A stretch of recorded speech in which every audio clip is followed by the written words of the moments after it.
One non-Korean hope has already fallen in day 1 of Season 3. Now its teammate is going to take to the stage as he has 2 contenders and 1 grand finalist going to be battling him. This is the World Championship Series European Premier League Season 3. My name's Kyle Laris, alongside Apollo. We had day 1 yesterday of the European Premier League, and upsets happened straight away. The second day now is upon us, and something tells me that something similar may happen again today. Yeah, now as you can see here, round of 32 is already well underway as we have our second group. We're going to be playing out today, but we've already had a few results from day 1. Snoot, 3rd place. That's all we need to look at when it comes to results that have already happened. Group A yesterday was a big surprise for us. But of course, today is all about Group B, where we have the other finalists, Stardust and San, the other finalist who enters into Group B. We have ToD, who joins us for a second time in the Premier League, or back-to-back second time, should I say, as he finds himself in second. Bunny and Maru, a complete group, 2 Protoss, 2 Terran. It's a pretty cool group as well. Let's actually take a look at how things unfold in this group, how these guys line up, because it's pretty cool in terms of the Protoss and Terrans that we have here. Our first player, of course, it has to be a grand finalist from last season. A guy that really nobody wants to actually play. He's scary. It's San. Yeah, San is approaching pretty much a year, or at least a year's worth of top 8 finishes. He's had multiple high-place finishes at big international Premier League tournaments. The thing is, though, I'm pretty sure he's playing from Korea today. I'm not pretty sure. I am sure he's playing from Korea. And that, I think, is a little bit dangerous to his tournament group here today. And then, of course, we have ToD, who is playing from America. So 2 players from 2 different regions, Kalaris. That definitely can affect their play. That's true. And then aside from San and ToD, we have onto our Terrans now, the first of which has proven himself in spades as of late as the best European Terran, I believe. It's Bunny. Yeah, Bunny's making massive waves in the scene right now. If we exclude Snoot because he got knocked out yesterday, Bunny is the highest ranked non-Korean in the system, coming in at rank 24, equal to 23 on the same points there. And today's a big day for him. Will he crumble to the pressure of a potential BlizzCon position? Will he repeat, unfortunately, what happened yesterday to Snoot? Oh, the expectations starting to build up on his shoulders. And also we have today's wild card. As you know, we all know how that goes in Europe. It's Morrow. Yeah, a big surprise to see him here. For some of you newcomers into StarCraft 2, Morrow was actually the original StarCraft 2 champion. He won the first major StarCraft 2 champion at the Intel Extreme Masters Gamescom 2010. He played Idra in the grand finals. Let's fast forward exactly 4 years. Here he is again in the Premier League for the World Championship Series, making his debut after trying to qualify from day 1. Finally, he makes it here today. I remember you casting that tournament, actually, back when Morrow took first place, I think. You were with, alongside day 9. And that really does it for our 4 players here going into the brackets. In fact, let's actually have a look at that and see how the games are going to be shaping up for the rest of the night. So it is the second finalist of course, Stardust yesterday, going up first today against the newcomer into the Premier League, Morrow, that player from 4 years ago. It's funny to think that 4 years is a long time ago now, but he makes himself up in that first game of the day. It's going to be a difficult game for him for sure.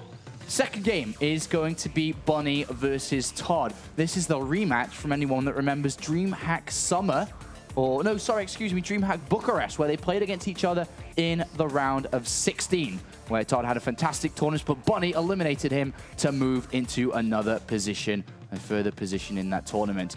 A great set of players, of course. The traditional format, winners will play up against each other in the upper bracket to see who advances in first. And then, of course, the lower bracket will have players to decide who will grab that last, but important, second place. All right, well, it's time to get into series number 1 very soon, as we have San going to be going up against Maru here. Exactly right. So this is going to be a good one to see this, I think, because with these 2 players going head-to-head, look at just the different ranks and the different win records together. So this is pretty interesting. This is a very hugely different set of players. You got a guy who's ranked 5 to a guy who's ranked 140.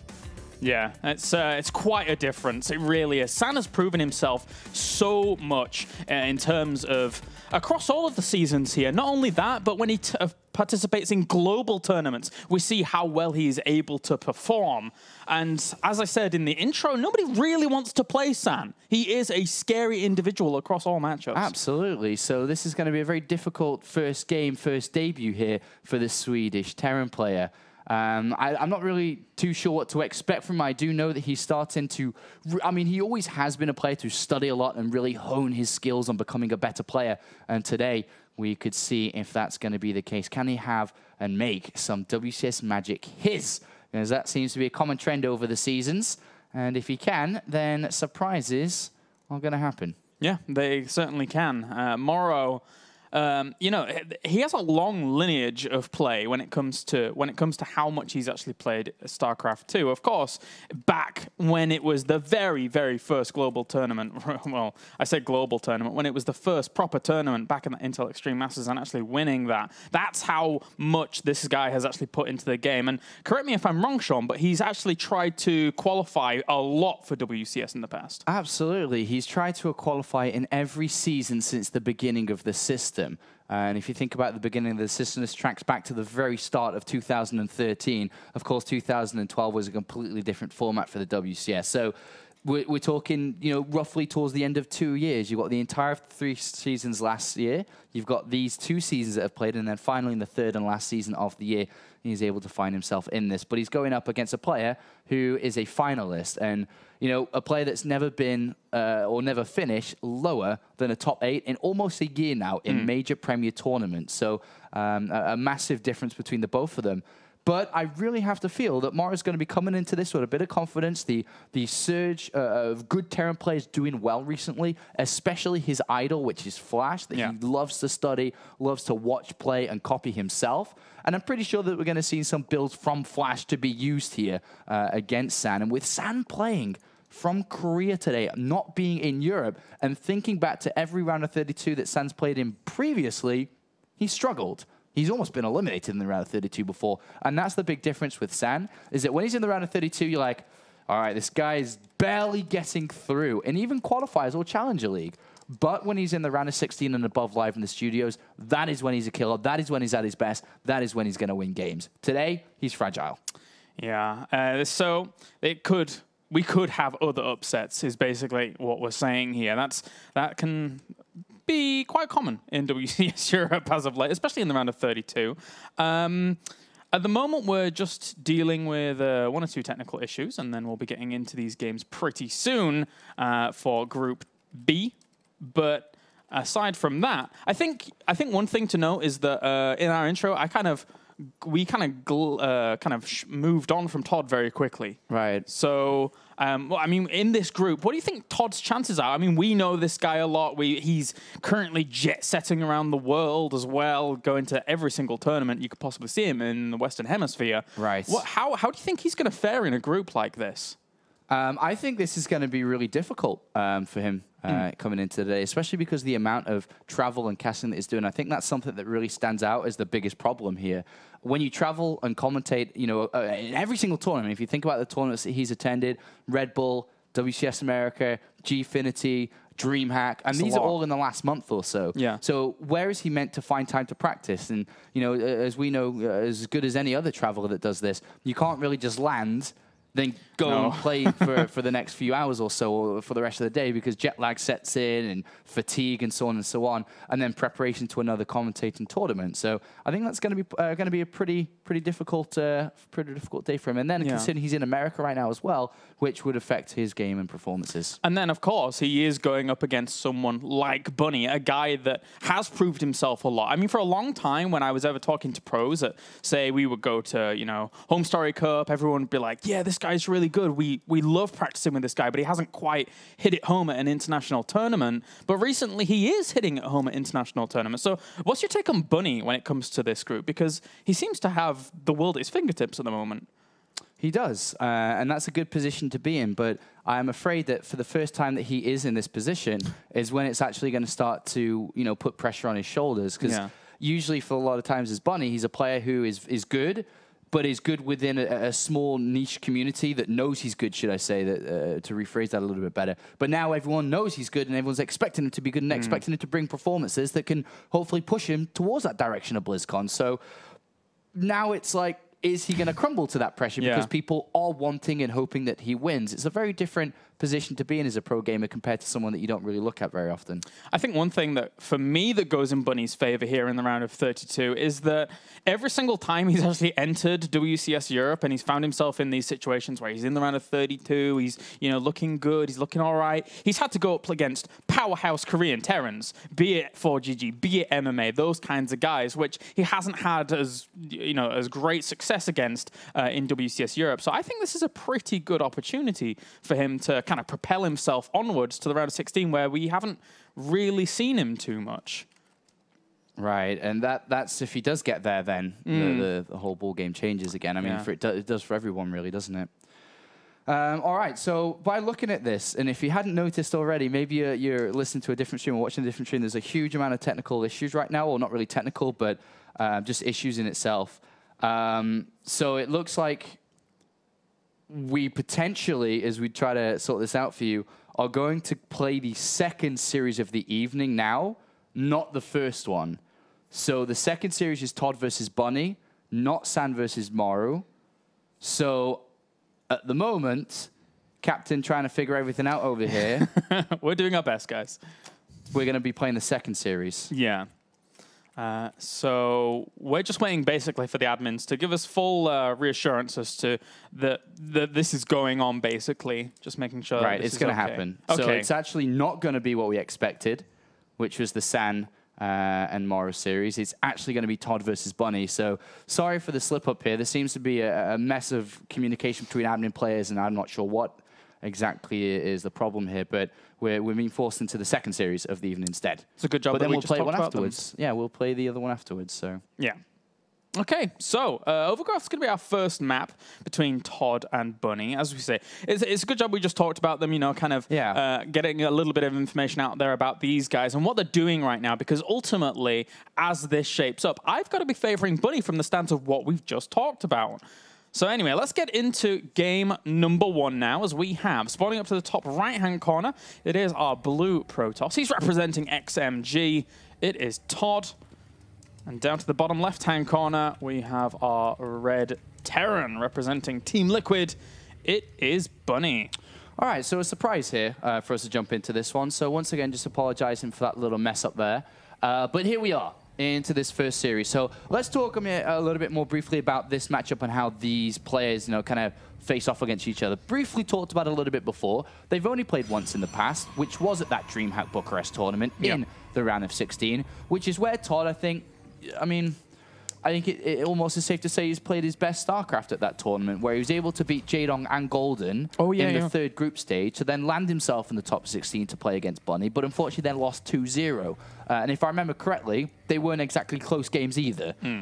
So, you know, this is a rematch from that kind of era, which wasn't that long ago, DreamHack Bucharest, I don't know, roughly 4 or 5 months ago now. But two players, one is rising. One is a rising sun. One is are you about to? I mean, I thought you were going to go the other way. Do it, Sean. No. ToD is casting and traveling a lot, where Bunny's on the rise. I mean, I kind of walked into that one. I didn't mean it like that, but you know what I mean. That was going to be really, really funny. I know, but what is the setting? I know that was where I was going with that. I'm like, wait a minute. Oh, he's gonna kill you. Yeah. I didn't mean it like that. You know what I mean. That's so funny. It is funny, though. I'm glad you've started the day out like that. That's brilliant. I mean, we started off with technical issues, Kalaris, that have made us all switch things backwards, and nothing makes sense right now until we actually get into this. Yeah. But no, one is a shooting star. Yes. The other is just a star. A star. Midway through its lifespan. Anyway, so ultimately, the thing about ToD for me is that recently his results haven't been looking so great. recently that have not been doing so good. So this is another thing that really swings into favor of a guy like Bunny, who is just as you would describe him. So he's going to be opening up pretty safely, you know, with that normal Reaper build, just having a look around. He even sent an SCV over here just to make sure nothing too crazy was going on, whilst ToD was taking kind of the middle road build himself with the normal gateway opener. With I mean, you can open up Reaper Expand without the SCV, which is actually quite, or it used to be more common than not, but what Protoss players used to do was like rush you with units, and then your Reaper might not catch them in the middle of the map, and then all of a sudden they're on the other side of the map when they need to be at home, and if there's a gateway like proxied on the other side of the map, you're not going to see it, and your Reaper's in the wrong position, yada, yada, yada, yada. So they started to SCV scout to get more intel to help their Reaper out and just kind of make the right decisions. Reaper is going to head on in, see if it can get a pro, but with the Mothership Core there, that shouldn't be the case. Good micro from ToD there, make sure to keep that alive, out of the range of the Reaper. Forced on back, and the reactor's already been finished up for Bunny back at home, so he's going to churn out a few Marines, plentiful, to be able to just keep himself well and truly alive against anything that ToD will want to poke out with. Absolutely, and we'll see if that is the case. Well, a good scout from ToD, by the way. Gets in, sees 3 barracks. It's always good to see. You know that you don't need to, if you were thinking about maybe he's going to drop Widow Mines, which is actually something that Bunny's been very, I'd say he uses it almost, well, in the kind of stream games, uses it a lot, the factory play, dropping Widow Mines, Marines, Hellions, and stuff like that. But he hasn't used it here. So ToD already knows that he doesn't need to, if he wasn't thinking about it, to get detection down. Because he knows that's not the play. He could try to do some weird Stargate play, Twilight Council play. Doesn't necessarily have to use Robotics Facility, but the Reaper goes in and doesn't see anything. And that's a little bit weird because the production facility should have already been down by now, usually. We are over here, but that was quite sneaky by ToD. Quite sneaky. Ultimately, he was pooling resources to eventually throw these down. I think Bunny already kind of is feeling a little bit weirded out by this because his personal timing with the Reaper was fine. He went in at the right time when a production should have been there, but it wasn't. So now he's scouting the left-hand side and right-hand side and building a bunker. He's not sure what ToD's planning here, which is 3 gateways, then a robo, which kind of suggests this is super safe if there is going to be a push out. Maybe ToD, because he's not being aggressive, right? There's no pylon on the other side of the map. No. Maybe ToD wants to build up a gateway force off these 3 gateways to maybe catch a Marine movement out because it's 3 barracks, right? Not 2, which is quite common for Terran players to move out with. If he catches those units and kills them, he could do a massive counterattack. He can take a fast third. There's quite a few options to choose from. Oh, Bunny, with his scouting, eventually finds a pylon at this 3rd base, so it's a bit more clued in as to exactly what's going to happen here, with ToD's plans coming to fruition later on of that 3rd base pretty rapidly, I would say. And then, all the while, during this scouting out, he positioned his Marines on the ramp, so he was kind of anticipating having to dart back and forth, you know, from the main and to the natural to try and catch an Oracle if it was proxied or if it was anywhere. He had to just account for everything. ToD is definitely getting ready to catch a group of units here. 3 sentries. You're talking 3-4 force fields here, 2 zealots as well. And he's throwing a lot of money into this army that you don't really need to do because you've got the ship called Kappa HD, you know what I'm saying? But why is he throwing so much money into this when he could have already got a robotics bay down or double forge down or some form of tech down that isn't just gateway units? So he's built units which he hasn't used yet, but could be quite useful if he does get what he wants and desires. It's a lot of gas, you're right. Drawing that away from the tech only slows you down at this point, as ToD now sending a Zealot over on the right-hand side to, I guess, eventually try and scout out a 3rd location or something like that, but it's going to take a little while to get there. It is stationary for now. And Bunny is actually sending an SCV around 2 there, so that's going to be going down pretty soon. All right, well, still having a good look around too. He's got another Marine marching north to see if there's a 3rd base. Twilight Council in quite fast here by ToD too, and that's going to allow him to get Blink really early on. It's a great upgrade, of course, to be able to catch Medivacs and so on, but the vision that ToD has is actually kind of good. He's got that Zealot on the right-hand side, Pylon, Observer, double Observers on that left flank. Here comes a moving out from all these Marines, though. They do have Stim.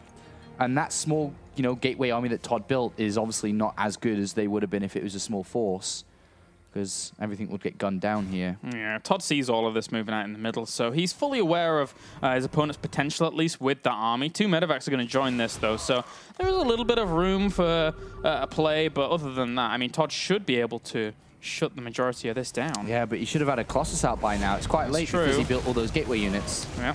tries to poke forwards, gets a few probes, pulls on out, realizing the photon overcharge is always quite a threat. And that one Zealot for ToD now, knowing where his opponent's army is going to head over to the third. Maybe put on a little bit of light pressure there. Yeah, can slow it down, the command center. So that's a good move by ToD there for a second, as long as he actually disconnects. He never got Thermal Lance, by the way. He just won a Colossus into Immortal and now Templar Archive switch. Very fast switch up from ToD. He's got to be careful about how he plays this out, because ultimately right now, Bunny's adding on second starport very fast. Yeah, he doesn't want to overbuild Vikings here. You know, technically you don't really need any Vikings against this. A scan sees one Colossus and a lot of units here. We'll see if he continues to build Vikings. He doesn't see a second, doesn't see the Templar Archives or anything here. Overcommitting to Vikings means you're going to get hit by a powerful army here, which is going to consist with +2 armor nice and early, Zealot Charge nice and early, Storm and Archon, so... I mean, it's a scary force that Bunny's building up ultimately. Again, unless he does go for too many Vikings. The thing is that his macro has just been pretty on point. Behind all of this, he hasn't been really harassed. There's nothing that's been able to deter him from doing anything. Yeah. Bunny actually cancelled the 6 gas on his third base during all of this. Yeah, you don't need that much gas income. It's a bit too much, you're right. So. But so far, ToD's strategy is mind games so far. With the initial Gateway army, that was a risk to build to try to catch units that they would move out with 3 barracks, but didn't happen. Risk.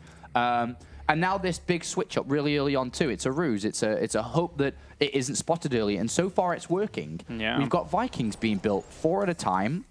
We do not have a second engineering bait armory yet. So at the moment, Bunny is aiming towards an SCV pull, which would work brilliantly for ToD. I mean, he made such a big switch which hasn't been spotted. Yeah. Because normally when you go for something like an SCV pull here, even if you do actually get the 3 ghosts with it as well, normally those come out at a time that's just nice and neatly for the High Templars, if they do have Storm at that time. But it's done so early, as you mentioned before. Yeah, and now he's going to start to realize. He's going to be like... Yeah, I think you saw it just then, right? You cannot... The only way to transition from this is you have to get the second engineering bay and armory. There's no way that you're like, all right, I'm going to make this work. It's really hard to make it work. You're just walking into storms everywhere. Yeah. That's big damage going to be done. At least he gets himself an Observer. There's 10 Vikings to 1 unupgraded Colossus. Yeah, it's... and here come the SCVs. He's walking into this. Oh, dear. Without knowledge. He has no idea what he's playing against. He's chosen a strategy based on hoping that there's a bunch of Colossus. And there's only one. If ToD hits the storms and makes sure to continue to warp in units here... He has to hit the storms, though. If he misses the storms, he still dies. So he has a lot of space control with the force fields if he wants to buy himself some time. But all of these spells have to work properly in tandem. Like, oh my god, he's got storm. Yeah, only that one Colossus. It's a lot of bio. He just needs to make sure he brings flanking storms and everything. Yeah, that was a good first storm to start this off. Where are the next storms going to actually land? All the Vikings land themselves, realizing that there aren't any more Colossus to actually kill off. There's still a lot of firepower behind this army that Bunny has, and he's actually forcing the retreat. Where are all the High Templar? There's not really many with this. They're coming from the left-hand side. That's a good storm. Yeah. But the Medivacs are keeping this alive. There's a lot more units left for ToD. I mean, I don't know. I mean, he's got so many Zealots in the main. Another High Templar with 2 or 3 Storms in the main too.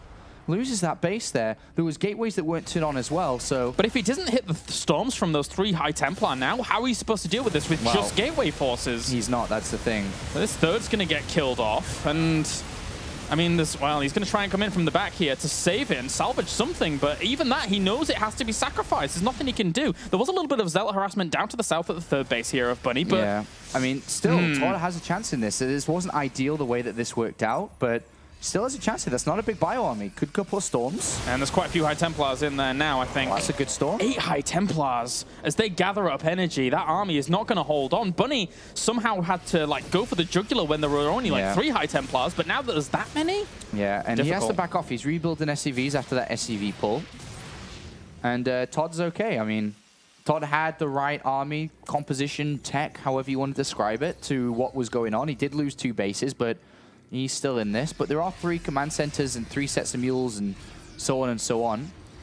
But if you think about the income difference between them, by the time that Nexus finishes, ToD's still going to have a better income, no? Well, right now, all the long-distance mining is hurting ToD, obviously. But as soon as that Nexus completes, he's got 50 workers to 30. Yeah. Better tech than his opponent until we see Ghost in. Better upgrades with +3 armor finishing. The main might be mined out very soon, though. So he'll be stuck on the 1 base until the one over on the left-hand side actually finishes up. So I think it balances out for a while. With him replenishing 3 SCVs at a time and the power of mules, I get the feeling it'll balance out. But we'll find out in just a little bit, because ToD right now is still replenishing, which is okay. But 3 ghosts coming in, so if ToD can get his economy back online, now's the time to make that switch into Colossus again. I wonder which way you've got 2 choices here. You can keep building on what you're doing, or you make a big switch. I wonder which one he chooses, because his army's very weak to EMPs and ghosts. But maybe he can build enough off 3 bases that it doesn't matter if he can overwhelm his opponent who is hurting in his economy.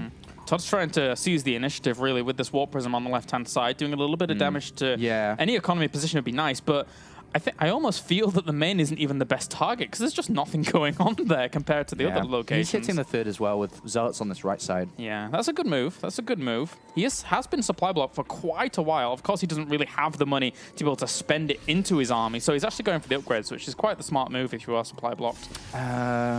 So a big warp in here in the main. The units on the 3rd as well.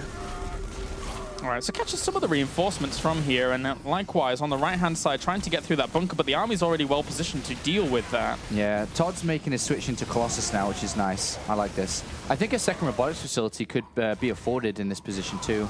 Okay, now he starts it. Yeah. So this is a nice switch. So ToD's game plan, sit back, chill, build up Colossus, then go. Problem is, Bunny is now starting to, naturally at this time, feel aggressive. You've got a good army. You've got a lot of ghosts, you've got Vikings. You don't want to let the Protoss ever be able to build up to the ultimate combination of units. So Bunny, I would imagine, is going to move out any second. I mean, it's still not 9 High Templars against this many ghosts. Although that being said, he just added on from the 5 up to the 8 now in that ghost count. So that's quite a lot of EMPs he has available to him as well. It's going to be all about really ToD doing some damage on these flanks, I think, with these Zealots, trying to kind of find some economy. But at the same time, can he hold on against this army? Well, Storms are going to have to land well. Colossus, there's only one of them. He really has to land. Oh, there's Cloak too here that just 2 ghosts run through. Uh-oh. If he gets EMPs, that's... Ooh!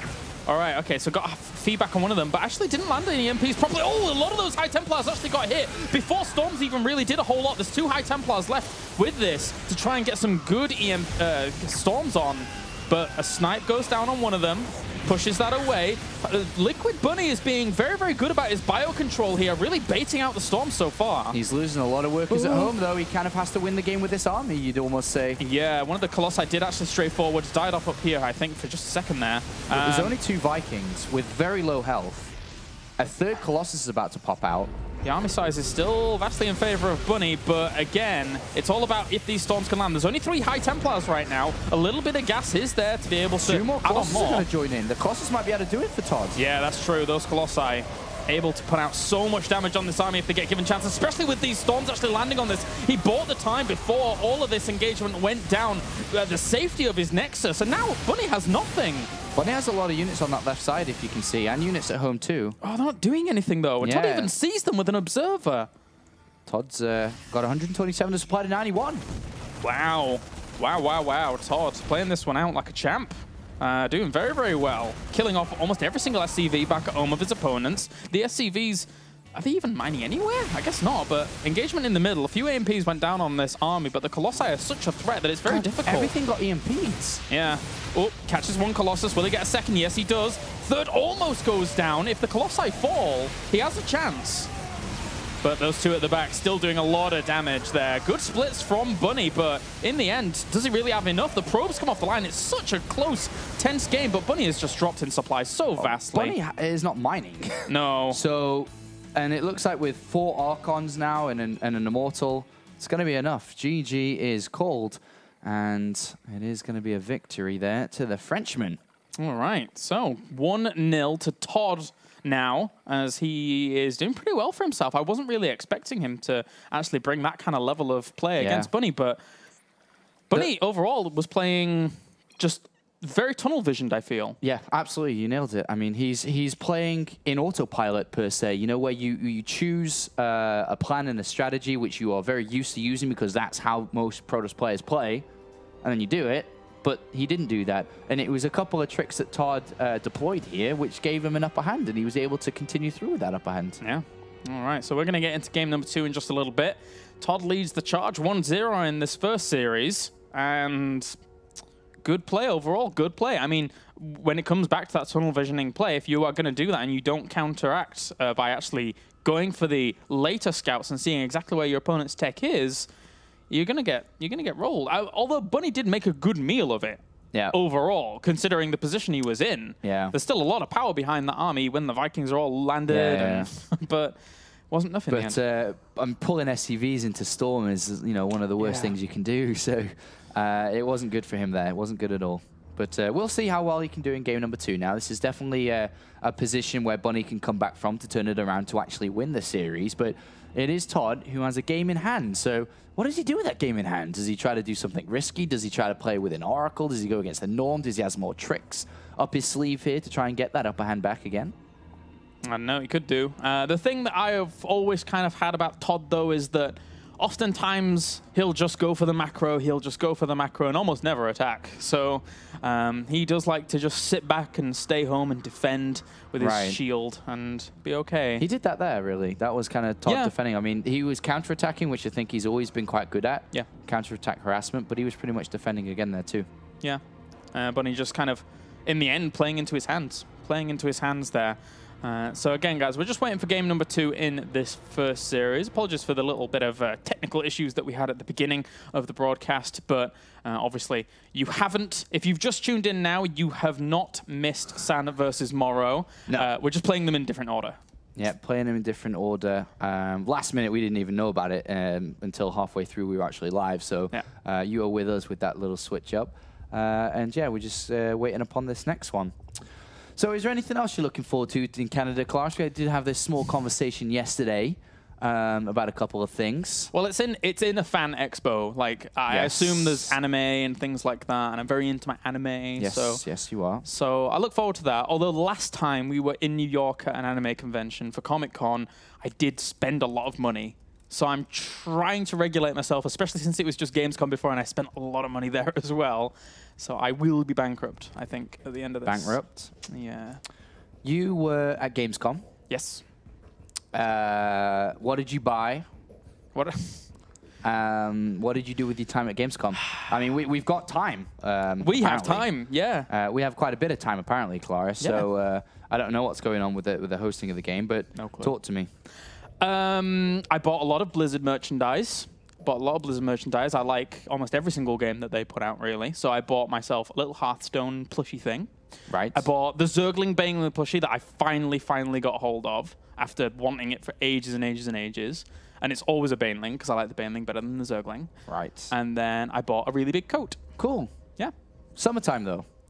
It'll be fine for winter. And it was really cold yesterday, so I got a chance to wear it. You did? Yes. Okay.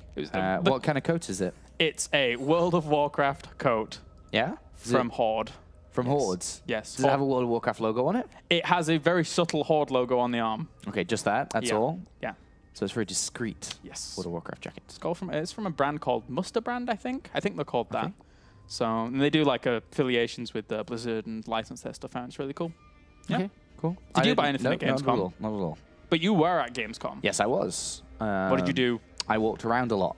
Yeah? That's what people do at Gamescom. Very slowly. I walked around a lot. You know, I went to a couple of booths just to kind of look around to see what's at the booths. Mm-hmm. You know, there's if you've ever been to a con of any sort, a Comic-Con, a Gamescom, then you kind of know what's at the booth. So I just kind of, admiring what's there. Yeah. Watched some StarCraft show matches. Yeah. Hung out with a lot of people that I haven't seen in a long time because there's a lot of people here. And just generally enjoyed my weekend. Good stuff. It was quite weird, actually, being at an event and not actually working. Yes. So that was really weird, but there you go. That's how it was. It was fun, though. Very fun. And speaking of fun, we're getting into game number 2 of King Sage on Station. Right, And we are. ToD is currently 1-up against Bunny here. And Bunny is the guy that, you know, with Snoop kind of going out yesterday, Bunny's really up there in terms of WCS points. He's like 21st or something? 23/24, equal. All right, okay. So that's very high. If he was able to do very good in this season, then he could rack up a good amount of points. You could go to BlizzCon, Claris. Good. That'd be quite nice, that would. All right, let's get into it. Spawning down to the bottom left-hand corner, we have, right-hand corner, I should say. We have our blue Protoss representing XMG. Currently 1 game up, it's ToD. And up to the top left, we have our red Terran representing Team Liquid. It's Bunny. Okay, so I think Bunny is going to learn from what happened just and scout a little bit more. Yeah, yeah. I think that is something that, you know, from yesterday to today, the Team Liquid boys weren't on top of. Snoop surprised a couple of times in a row. Bunny surprised today. Not even by an all-in per se, just by a tech switch. It's a simple tech switch. So definitely going to be wanting to switch that up now. Yeah, definitely. The thing about ToD is that, again, though, he's always so hard to kill off. That's one thing that makes ToD ToD. You never truly rid of him. In one way or another. And for now, ToD can keep himself alive quite handily, even if it's just a normal style of play, I feel, even if he just goes into a normal Colossus play. But obviously what Bunny was doing in game number 1 was completely tailored to deal with something like that. So ToD likewise is going to have to, you know, keep his eyes on his opponent. He made already like 3 observers to keep an eye on his perimeters, as well as those zealots placed to keep an eye on medevac drops if they were coming along. So as long as he spots out what's going on Bunny's side of the map as well, I think he'll be okay. We'll see if he can be okay, Colaris. Because saying he'll be okay is a different thing to him actually being okay. Yeah. ToD. Where is it? Okay, so he has a pylon right up here. Yeah, I mean, that's where the Reaper can jump up from. Yep. If you put a structure there, you can actually stop the Reaper from even jumping up. Yeah. Walla bing, walla boom. He's a nice little guy. Even if it did jump up, it'd get like stuck there, right? So. Yeah. Oh well. SCV now on the way as well, who actually could, you know, just scout around and have a look and kind of avoid such eventualities if he does spot those buildings up to the top right. And he should. Yeah. Only seeing 1 pylon and no cybernetics core near the main nexus would be a bit weird, so he'll scout out other locations. All right, so wonder what the game plan here. Didn't actually spot it, by the way. He's going to block. Yeah. Wonder what the overall game plan is from Bunny. Do you think he goes to factory this time or stays on barracks? Because right now he's pushing his gas up towards a factory. And the air distance between the natural and natural is not that far away from each other. That's true. Could plan some form of factory play. There's a lot of gas coming in. And by this time before, there was that second barracks already on the way. So, yeah, I have to go with factory. Yeah. Okay, so could be a couple of variations, you know, whether it be Widowmine drop or Hellion play. Reaper decided to just go in the straightforward way and jump around anyway, have a look around. Gets confirmation of pretty much where the initial gas has gone into that mothership core. ToD doesn't have a scout out on the map, if I'm not mistaken, right? No, he hasn't been out at all. So he has no information if this is going to be what Bunny did last game, which was the barracks play, which pushed ToD into the 3 gateways before any tech, or if it's going to be the factory play. So, you know, lack of information. ToD's chosen Twilight Council, blind here, so he has no form of detection in this game. If Widowmines are created from that factory and not Hellions, we're looking at a very, very difficult game to be played from the Frenchman. Yeah, just has a straight plan, playing it blind, and from here on out, Bunny is going to, well, try and spot this. He's got his Reaper already sharking around a little bit. Stalker's well positioned, though, to try and deny, but will he just go straight up anyway? Yes, he will do. Bunny, he's going to spot this. He's going to have a grin from one side of his face to the other, because that is a structure which doesn't offer decloaking. There's Widowmines on the way. There's a Dark Shrine being built off the outside of that pylon. Yeah, that's a cute little spot to put it, but I mean, there should be detection available after seeing a Twilight Council, right? Well, we need an NG Bay. Let's go. Well, he's probably expecting Blink, so he might. I'm not sure he builds one. He might start to save up energy later, but Yeah. Blink is quite kind of common on this map for Protoss players. They can jump around the back. Yeah, they can. So, All right, let's see what Bunny's going to be up to then with all of this. well, he's going to drop it, and it's just whether ToD's ready or not. And to be honest, the DTs can do work. It can be a weird game, this one, actually. Yeah, could play out very strange. There is Forge going down, though, here for ToD. So foregoing Stargate and Robo might force him to actually put cannons in mineral lines. If you got a 2-0, imagine that. Yeah. But right now, there are no detection. There is no detection. And the pylon on the right-hand side is there. There is energy close to being ready. Is he just going to walk in and kill stuff? Is that really... If Bunny's on top of his game, this is where you don't mule, you drop, and also save energy in case it's DTs. While dropping, because it's an instant win if it's Blink, but you're in trouble if it's DTs. So to play this out right is as he's currently doing. 2 scans available. Bunkers being built, that suggests to me Blink, obviously. And, well, this Widowmine does get in the back as well. He's actually going to kill quite a few probes. That was a lot. 9 kills. DTs. Is he watching? All right. Is Bunny watching? He has blocked the ramp. Oh, no. Whoa, that's... Oh, no, that's frustrating. Oh, okay. So drops the scan, but he's only going to kill 1. There's a second one right outside the scan as well, though. Just walked into that scan. There is another scan available in the main. Yeah. But there is not one on the natural. So there's 1 left to kill 2 TTs. Engineering base started during all of this. And the Widow mines are being cleaned up too. Okay, there's the DT's going to escape! Oh, no. Uh-oh. And he's losing SCVs at the natural. He's got no scans. He's got no engineering, but he's got no turrets. Oh, jeez. He's got 1 more scan now. This is a blunder for Bunny. Oh, no. And with the Widow mines being cleaned up, ToD's obviously hurting with his probes, but these DTs can do the work. They can do a lot. There's a Raven even being built. That's how desperate we're seeing Bunny at this point. The missile turret was forced to cancel due to the kill, and now the Dark Templar has just run out of vision of the scan. It's costing him so much money, the scans alone. Never mind all the precautions he's had to add on extra. The Raven, he's losing mining at the natural. He's losing a lot. This is took a turn for the worst here. And ToD's catching up in this game quite fast. I mean, considering that he was way behind in workers. Yeah.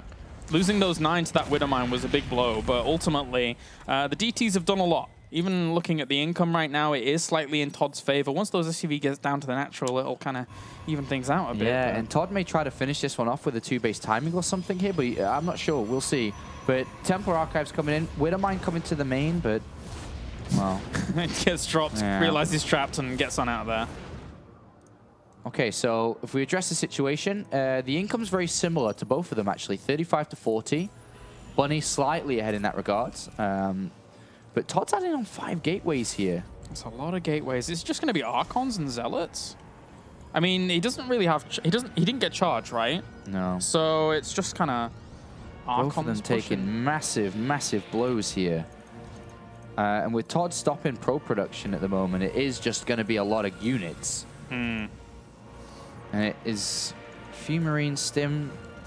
close to being done. I mean, ultimately, Stim is very delayed in this game, and he didn't even get combat shields before that, did he? So these Marines are very, very weak against these kinds of attacks. I wonder if he's going to get run over here, Bunny, because ToD's building this army, and he may be able to break this through. There's the Raven, which has most likely auto turrets here that he'll use, since there's...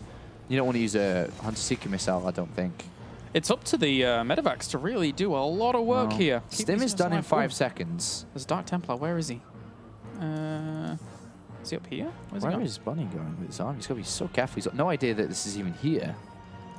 Now he sees the army, and now you've got to be like, oh no. Uh-oh. That's quite a few Archons. Guardian Shield is going to be important. Oh no, he's actually going to use the hallucination there. Pushes forwards with the 1 Archon leading the charge. The Zealots weren't at the front really to tank a whole lot of this, but Time Warp with this will slow a lot of this army down. All the Zealots are gone though. It's a big easy hold for Bunny by the looks of it. I mean, there's so many Zealots that died off just there, and really the Archons weren't doing the damage that they needed to because they just don't have the range to do it. Yeah, there's a lot of Marines. 16, 18 Marines. That's a good force now. A good force. Nice little, you know, wall here with the supply depots. Yeah. Prevents the Zealots from running in, and Bunny's right hiding behind it. And even Archons against this have a really, really difficult time. Again, the range is just not there for them. Yes, they have good splash damage if they're right on top of the army, but they're just not. Yeah. So I don't think this is going to work by ToD. He's really going for it here. Yeah. It's going to be very, very difficult to make work indeed. He actually kills the missile turret, so if he could try and get to the Raven or something like that, maybe he could warp in Dark Templars. He's warping in right into the battle, but he is losing so much in comparison to Bunny, as all Bunny's units are just even trapped behind force fields themselves, but dishing out so much damage and not taking damage themselves. I mean, this is where you just stim all the way to the other side of the map and look for a victory. Yeah, There's keep not chasing. much left ToD can do here. Down half the supply, put all his resources away from furthering his tech and upgrades into that attack, and what did he gain from it? Nothing, because he's being chased home, and Bunny's just going to walk over the other side of the map, and without Mothership Core Photon Overcharge, which is, you know, one thing that holds Protoss on sometimes, it's not going to be enough. No, not at all. Units, he has 1 Archon, 2 Stalkers, 5 Zealots, and that's pretty much about it. I mean, those 2 Sentries can do a little bit, maybe a Force Field or 2. Not even going to have energy for that, just a little bit. So Bunny now walking on forwards. He even still has Point Defense Drone to his disposal if he needs it to deter a little bit of the firepower from 2 Stalkers, but does whatever he wants. Auto turrets are going to be the choice. Tank up a little bit of that damage, kill off some of these Zealots. There you go, GG for game number 2.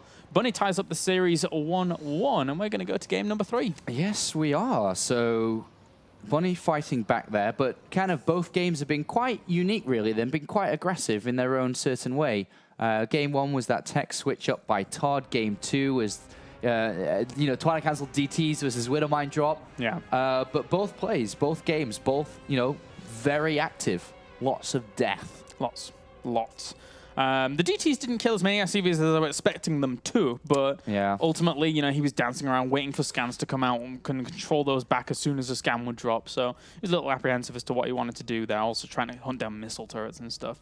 But overall, it's how it is. It's 1-1. So Foxtrot Labs is going to be our next map. All right. So which way is this going to swing? Who's going to make it to the winner's game straight away here today? Or are we going to see some disappointment and some tears? Because I think a lot of people are expecting, I would say, Bunny to go through, but I would say the same amount of people that are expecting Bunny to go through are hoping ToD can go through. Yeah, I would say so. This series. So we'll see which one this is or which way this will go. I mean, with ToD now casting a lot, he himself a lot more fans. I mean, he had a lot before, you know, being the Warcraft guy that he was, and then transitioning over to StarCraft 2, etc. But he's really exposed himself a lot more, being in the public eye as a caster as well as a player. So now we load up for game number 3, and ToD could do it, but likewise, Bunny looked all right there. The crisis management in the end, considering he didn't have detection. Right. After all of that, you know, it worked out in the end. ToD was back quite a way as well. And that Widowmine with 9 kills at the beginning. If that Widowmine hadn't have got 9 kills and he'd pulled his probes and just had a couple of deaths, could have been, well, it would have been a different game. All right, let's jump into it. Game number 3 now as we load up into it. And spawning down to the bottom right, we have our blue Protoss representing XMG. It is ToD. And up to the top left-hand corner, our red Terran representing Team Liquid. It's Bunny.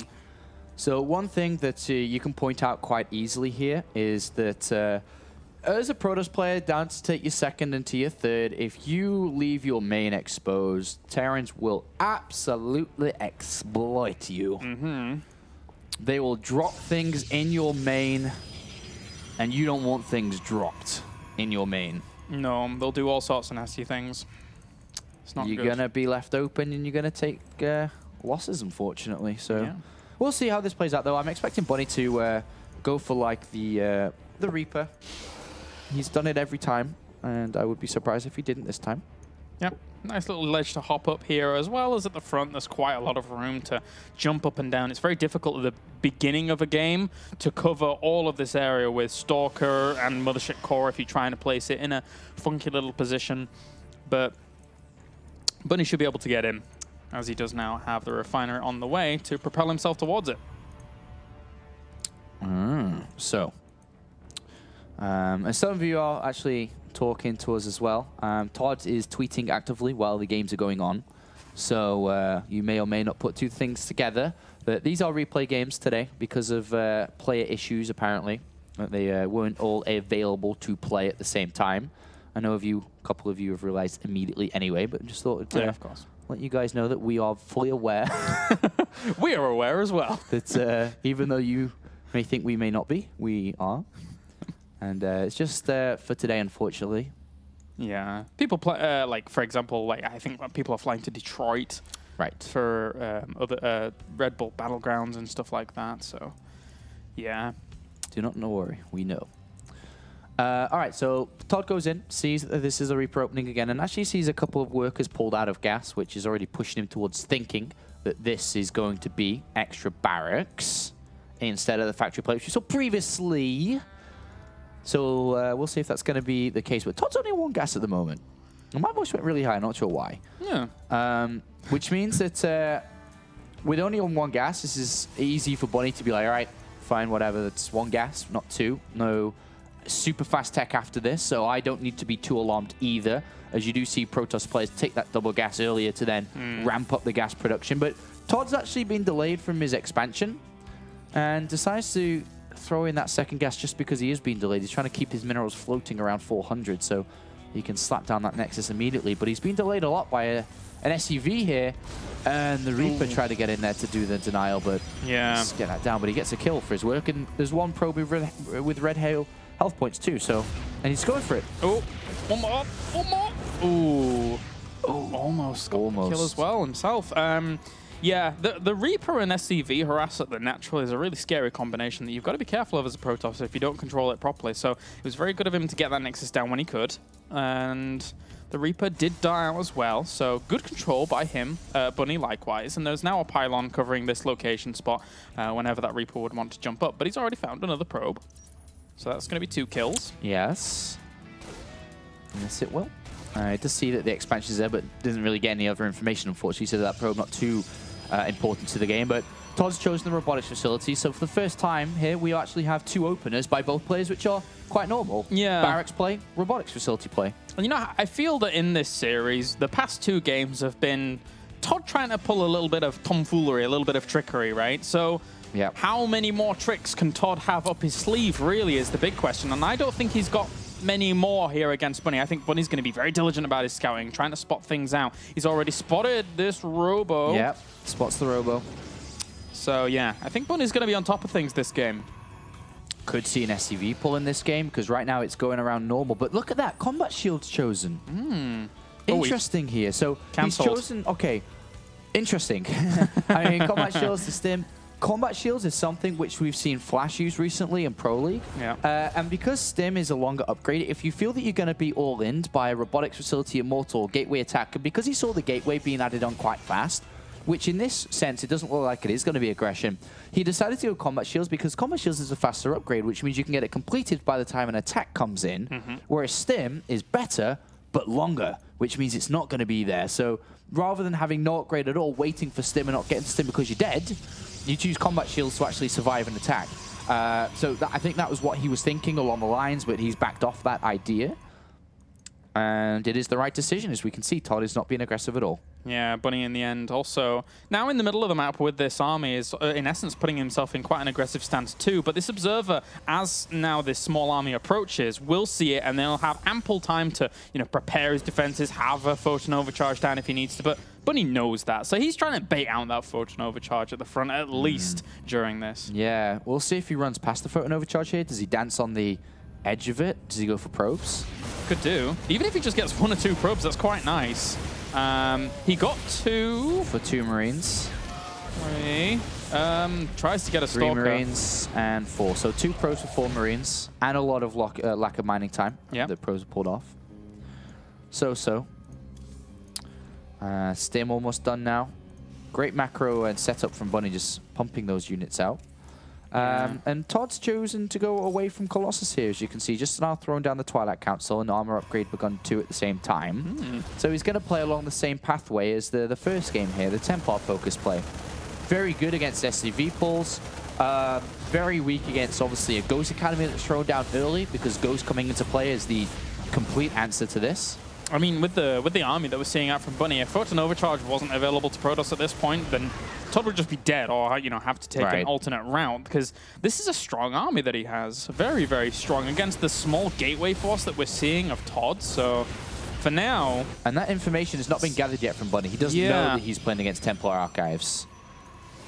He's chosen to play very macro-oriented this game. He's got the third command center way before additional barracks or star put, which is something we don't see that often anymore.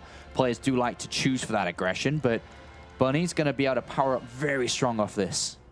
And he did see the third over on the left-hand side with the Observer. Now he sees his army once again threatening in the middle. So he's going to be forced to force an overcharge again. And all the while, whilst Bunny is doing this, he's denying... Oh, those didn't really work out too well. 5 force fields, which kind of allowed the Marines to get even closer because the Zealots can't get to them. And dancing on the other side of this fence, that's not that good there for ToD. He wasted all his energy. He's down, 68 supply here. Yeah, draining all of the energy, not only on the sentries, but the Mothership Core. It makes it all the harder for ToD to really do anything. I mean, the next time these units come over with Medivacs, is he going to hold on? Yeah, it's going to be wasted difficult. all the force field energy. He doesn't have any Templar in this game yet. No Storm. No Storm.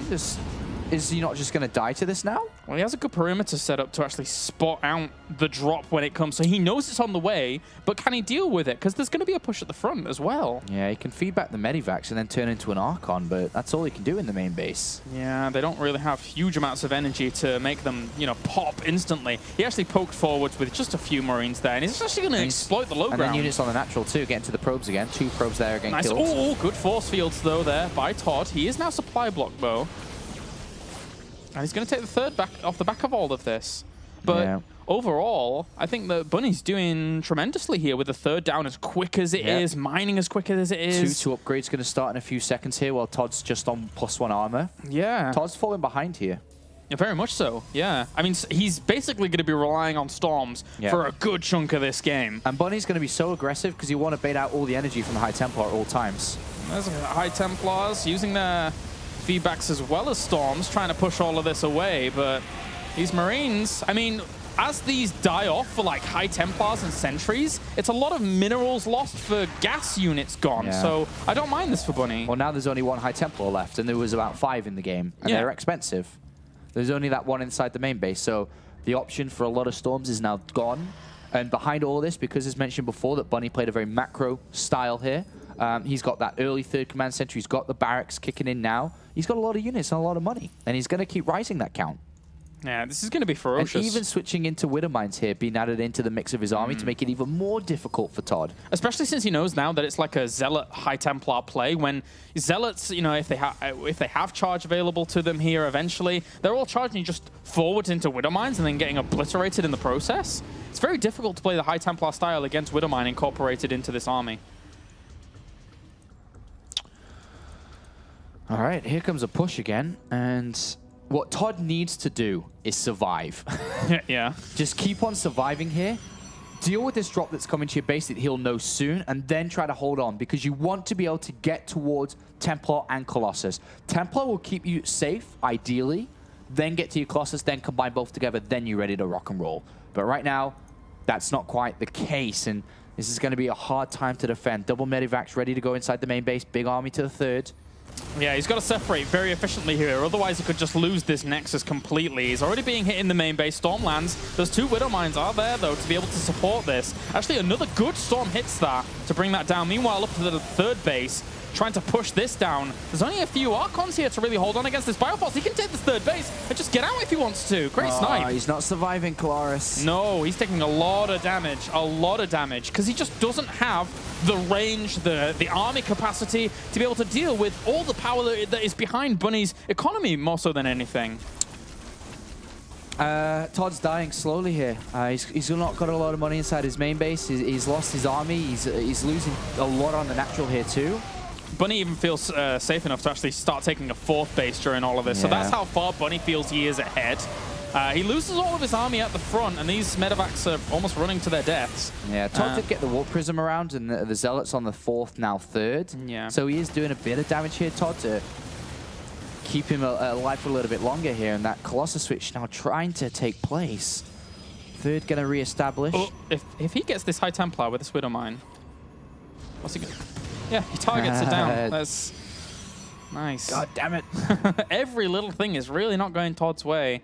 I mean, even the drop in the main, the High Templar with Storm only got 3 SCV kills, and then the Zealots really didn't do a whole lot. They kind of weakened some buildings. So, Bunny's playing well. This macro force style that he's just forced out completely and just ran away with because ToD's third was so late, so delayed during all of this. And now the Colossi are on the way, but how much can they really do against the power of the economy that we're seeing here from Bunny? Yeah, this attack may finish him off with the +2 attack in to play, and ToD's still, you know, a little bit down with these upgrades. We're going to see the Ghost being used quite actively here as well. This is going to be a difficult one, Claris, and one that pushes Bunny into the winner's game if he wins this next fight, and pushes ToD down to 1 game away from elimination. This is a big fight. Caesar's army coming once again. There are 3 High Templars in this army. There's another one somewhere else. I think it's probably in the main to try and catch any drops, but this is very Zealot heavy, and charge is still not done this long into the game. So this engagement going down, these Zealots can't do anything. And that one Colossus doesn't even have Thermal Lance. Yeah. This is not a good fight, and it looks like this is the end of ToD in this first series of the day, as Bunny is going to stim on everything. Stim, stim, stim, stim, then win. Stim to win. This is just ravaging at this natural base. There you go, GG. Liquid Bunny takes the 3rd game. And that does it for our first series of the day. Yes, it does. And despite ToD winning game number 1, it is Bunny who turns it around to go 2 games in a row to pick up the first victory of day 2 here at the World Championship Series in Europe. And Bunny finds himself in the winner's game, now just 1 series away, playing against the next player to see himself in the round of 16, which is 1 step further than he did last season, surprisingly, as he was eliminated here in the round of 32. Yeah, that's been a big trend for Bunny, but if he can traverse past that, then that would be fantastic for him. All right, guys, we're going to go to a short break, and then when we're back, we'll have the 2nd series of the night, which initially should have been the 1st series. It's going to be San versus Morrow. Don't go anywhere.